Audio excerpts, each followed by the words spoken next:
kulan waxaan daawada meel walba aad joogto waxaad kusoo dhawaataa janaalada ilayska xogaha iyo tusmada filmada waa laba janaal aan kusoo gudbina arrimaha Bollywoodka iyo Hollywoodkaba haddaad u baahan tahay arrimaha Hollywoodka waxaad booqan kartaa ilayska xogaha halka aad u baahan tahay arrimaha la xiriira Bollywoodkana aad booqan karto tusmada filmada haddii ta markaad ku horeysana subscribe inoo saar like-tan naga hilmaamin asxaabtaadana la wadaag wararkana maanta waxa ugu waaweyn idoo aan ku bilaabo doono barnaamijka Cafe with Karan toddobaadkan waxaa ka soo muuqday Kareena Kapoor Khan iyo sidoo kale Aamir Khan kuwaas oo ku xayeysiisanaya filimkooda Laal Sinjada kaas oo usbuuc soo socda ama Jimcaha soo socota la daawan doono barnaamijkan ayaa xiise gaar ah oo san lahayn wuxuuna ahaa barnaamijka ugu liita la soo daayay xalqadiisii shanaad ee barnaamijka Cafe with Karan xilligiisii toddobaad barnaamijka ayaa waxay kaga hadleen arrimo la xiriira nafsadooda iyagoo horaantiiba Aamir Khan lagu soo dhaweeyay barnaamijka sidoo kalena la weydiiyay ama uu meel uu dhacay sidoo oo Karan Johar sheegay inuusan ku imaanin goobta dharkii lagu yaqaan ee suudka ama dharka shidan inkastoo qamiis iyo jeans kaliya oo la imaaday wuxuuna sheegay inuu tan ku qanacsan yahay sidoo kalena uu dareemayo qof degan nackalna Kareena Kapoor Khan ayaa waxa la weydiiyay cijooyinkeeda waxyaabaha soo marsta oo cijo walba waxa u marsanad color kala duwan iyadoo sheegtay inay tahay waxyaabaha nolosha ku saabsan maadaama nolosha ay tahay sheegtay mid color kala duwan leh Aamir Khan ayaa waxa la weydiiyay sida uu arko filimkiisa Laal Sinjada kaas oo 8 mar u tartamay Grammy Award ku guuleystay sidoo kale lagu helay director-ka ugu fiican iyo actor-ka ugu fiicanba haddii uu jirto pressure uu dareemayo maadaama film weyn uu noqday filmka ugu weyn dunida soo marnay uu qayb ka yahay Aamir Khan waxa uu sheegay inuu haatan dareemayo culays weyn maadaama filmkan uu rabo inuu meel u mariyo Kareena Kapoor waxay sheegtay uma baahnid wax pressure ah maadaama Aamir Khan iyadoo sheegtay in kala hor arintaasi ay ka wada hadleen Aamir Khan waxa la weydiiyay bal sida uu ku helay filmkan Karan Johar ayaa arintaasi weydiiyay wuxuuna uu sheegay in uu atul xilligii filmkii la soo daanayay Janatu ya Janina ee ku soo caanbixinay wiilka abtu yahay Imran Khan ayaa waxa uu atul weydiiyay filmada uu jeclaan lahaa inuu dib u sameeyo wuxuuna Aamir Khan uu sheegay inuu jeclaan lahaa filmka Forest Jump ee filmkan hadda Laal Sinjada ah maalmo kadib atul ayaa ugu soo laabtay ayuu sheegay Aamir Khan asaguna sheegay inuu helay xuquuqda filmkaasi sidaas ayuu ku bilaabatay ayuu sheegay in filmka uu ku galo filmka ayaa waxa uu crash kooda gali doonaa filmka uu leeyahay Akshay Kumar isbuuc soo socda arrimaha kale ee barnaamijka lagu soo qaatay waxaa kamid ahayd in ay ka hadleen arrimaha familiyadooda Aamir Khan waxa uu sheegay inuu ka shalaanayo waqti fiican oo san la qaadan familkiisa asuu sheegay inuu 18 sano markuu jiro filmaanta soo galay ilaa haatan inta badan uu siinayo filmada asuu haatan doonay inuu familkiisa waqti fiican la qaato sidoo kalena xaaskiisa hore qoyskeeda iyo xaaskiisa dambe ay dhawaan kala tageen qoyskooda iyo walaashiisa iyo walaalkiisa hoodiisaba oo jeclaan lahaa in waqti uu la qaato intaas ayaa ugu muhiimsanaayeen iyo arrimo kaleba oo barnaamijka Cafe with Karan ah haddii aan ka tilaabnana dhinaca kale wararkeena kale ayaan eegi doonaa Bollywood Bejan Salman Khan ayaa dib wuxuu ugu soo laabtay dalkaasi Hindiya kadib markii uu ka soo laabtay dalka Dubai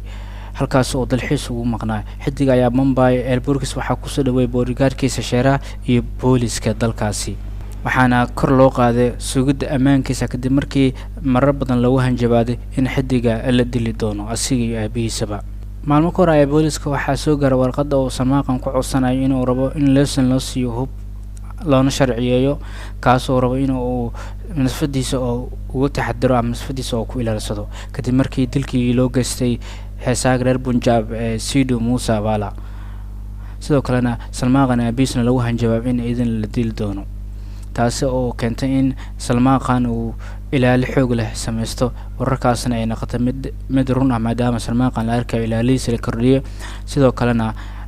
bilaabay inuu qori sharciyeysto Salman Khan ayaa kasoo laabashadiisa Salman Khan ee dalka Dubai ayaa dib wuxuu u bilaabi doonaa duubistiisa filimkiisa soo socda Bejan kaas oo uu director ka yahay Farhan Samji filimkaas ayaa waxaa labada Pooja Hedri iyo sidoo kaleba Saknan Khan iyo gabarta kale ee ka soo muuqatay Big Boss 3 ee reer Punjab ee Shahnaz Gill filimka ayaa waxaa lagu wadaa in dabaaqada sanadkan dhammaadkiisa la daawado dhinaca kalena Hrithik Roshan filmkiisa Vikram Vedha ayaa lagu wadaa in muuqaalkiisa kooban lagu soo dhaxdaayo filmada Laal Sinjada iyo film kale ee Raksha Bandhan oo wado Aamir Khan iyo sidoo kale Akshay Kumar ay kala wadaan labadaas filmna uu yahay mid isku dhici doonaan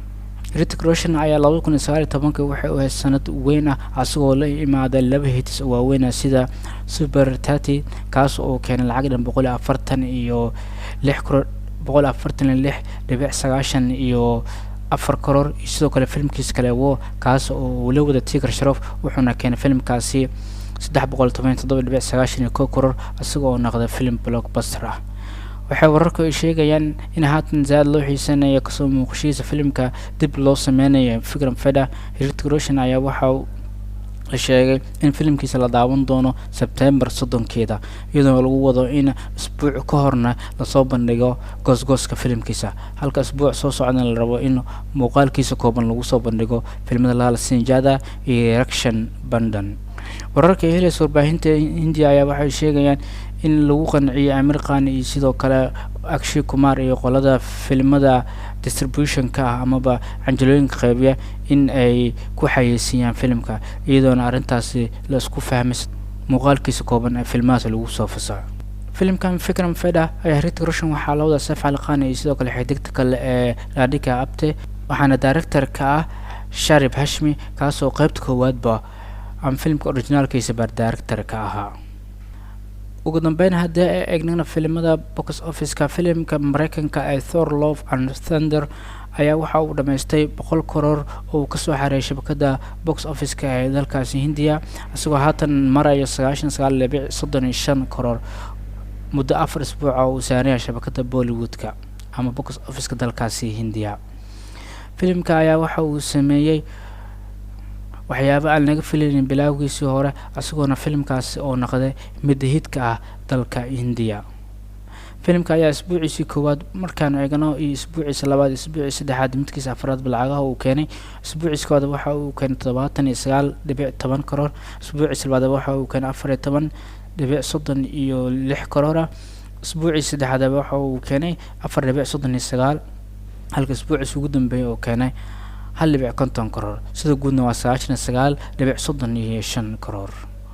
ugu dambeyntii hadda eegnana box office-ka Armis ayaan ku guda jirnaa filmka Ekflin Returns ayaa isbuuciisii labaad si hufan isku celiyay asigoo keenay lacag dhan 1.50 crore. waxaa la saadaalinayay inuu sameyn karo hoos u dhac asaatee wuxuu sameeyay hoos u dhac si lamid ah wuxuu isku celiyay si lamid ah maalintiisii Khamiista asagoo loo arko inuu yahay bilaabasho fiican isbuuciisii labaad filmkaas oo noqon karo mid horukac sameeya asagoo haysta isbuucan oo kaliya.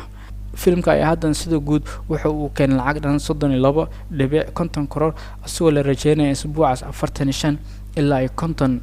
crore oo la yimaado maadaama filmada Rakshan Bandhan iyo sidoo kale filmka kaleba ee Lal Singh Chaddha isbuucani la soo daayin doono ama laga daawan doono shabakada tiyaatarada iyadana filmkan laga dejin doono. haddii aan eegno isbuuciisa koowaad lacago uu keenay iyo isbuuciisa labaad oo shalay ugu horeysay jimcadii aan ku soo gudubnay isbuuciisa koowaad 6.75 crore ayuu keenay sabti ay wuxuu keenay 7 crore axad ay wuxuu keenay 8.25 isniinta ay wuxuu keenay 2.85 crore talaada ay wuxuu keenay 2.50 crore arbacada ay wuxuu keenay 2 crore khamiista ay wuxuu keenay 1.75 crore sida guud isbuuciisa koowaad ay waxay ka dhigaysaa 31.10 crore halka shalay isbuuciisa labaad jimcaha u bilaabatana waxa uu keenay 1.50 crore taasoo sida guud ay ka dhiganta 32.60 crore. inta aan ku soo xirina wararka arrimaha Bollywood-ka hadaad ka heshna la wadaaga asxaabtaada.